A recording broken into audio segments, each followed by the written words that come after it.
Halo semua, perkenalkan nama saya Brigita Glory dengan NBI 13121000176. Di video kali ini saya akan membahas mengenai hukum acara pidana yang diambil oleh Bapak Frans. Saya akan membahas mengenai pertemuan 1 hingga ke-13. So, selamat menonton. Hukum acara pidana adalah aturan-aturan yang memberikan petunjuk apa yang harus dilakukan oleh aparat penegak hukum. Ketentuan-ketentuannya bersifat memaksa guna melindungi kepentingan bersama dalam menjaga rasa aman, tentram, dan damai dalam hidup bermasyarakat. Ada dua sifat dari hukum acara pidana di Indonesia, yaitu untuk kepentingan masyarakat dan kepentingan orang yang dituntut. Hukum acara pidana sendiri memiliki sistemnya, yaitu yang pertama, sistem inkuisitor. Sistem inkuisitor adalah sistem pemeriksaan di mana si tersangka merupakan objek utama dalam pemeriksaan. Jadi, dalam proses pemeriksaan ini, si tersangka akan diintimidasi hingga mengatakan apa yang sesuai dengan kemauan si penyidik. Yang kedua, sistem akusator.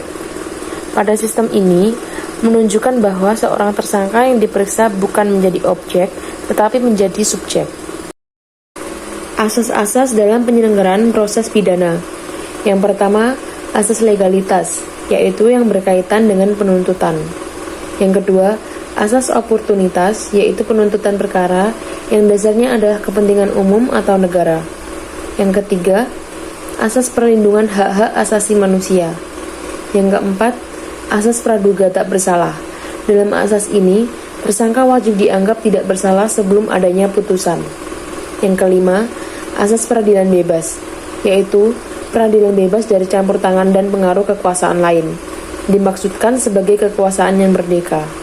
Yang keenam, asas terbuka untuk umum, artinya persidangan dibuka untuk umum dan dapat dihadiri oleh umum secara terbuka. Yang ketujuh, asas dilaksanakan secara objektif, sesuai dengan kehendak Undang-Undang Dasar tahun 1945, setiap warga negara berkedudukan sama di dalam hukum. Yang kedelapan, asas hadirnya terdakwa, yaitu pengadilan dalam memeriksa perkara dan memutus perkara harus dihadiri oleh terdakwa. Yang terakhir, tiada hukuman tanpa kesalahan, yaitu pengadilan hanya akan menghukum mereka yang ternyata mempunyai kesalahan atas perbuatan yang didakwakan kepadanya. Tujuan hukum acara pidana, yaitu untuk mencari dan mendapatkan atau setidak-tidaknya mendekati kebenaran material. Ada dua pembagian lingkungan peradilan. Yang pertama, peradilan umum. Contohnya, pengadilan negeri, pengadilan tinggi, dan Mahkamah Agung. Yang kedua, peradilan khusus. Contohnya, peradilan agama, peradilan militer, dan peradilan tata usaha negara. Ada dua kompetensi di acara pidana, yaitu kompetensi absolut dan kompetensi relatif. Kompetensi absolut yaitu untuk menentukan pengadilan apa, sedangkan kompetensi relatif untuk menentukan pengadilan mana.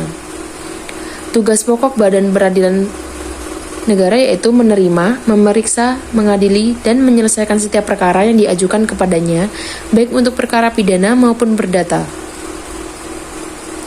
Tugas pokok kekuasaan kehakiman diatur dalam Undang-Undang Nomor 4 Tahun 2004, Undang-Undang Nomor 2 Tahun 1986, dan Undang-Undang Nomor 3 Tahun 2009, yaitu kekuasaan kehakiman bebas dari campur tangan pihak-pihak di luar kekuasaan kehakiman, asas objektivitas, asas sederhana, cepat, dan biaya ringan, kemudian pemeriksaan dalam tingkat pra-peradilan, yaitu pemenang tunggal dari pengadilan negeri untuk memeriksa dan memutuskan dalam hal dan menurut cara yang diatur dalam undang-undang tentang sah tidaknya penetapan tersangka, sah tidaknya penyitaan, sah tidaknya suatu penangkapan, sah tidaknya perhentian penyidikan, dan permintaan ganti rugi atau rehabilitasi.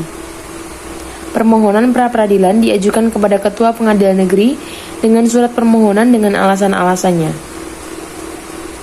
Pemeriksaan dengan acara cepat. Pemeriksaan tindak pidana ringan yaitu paling lama 3 bulan dengan contoh pelanggaran lalu lintas.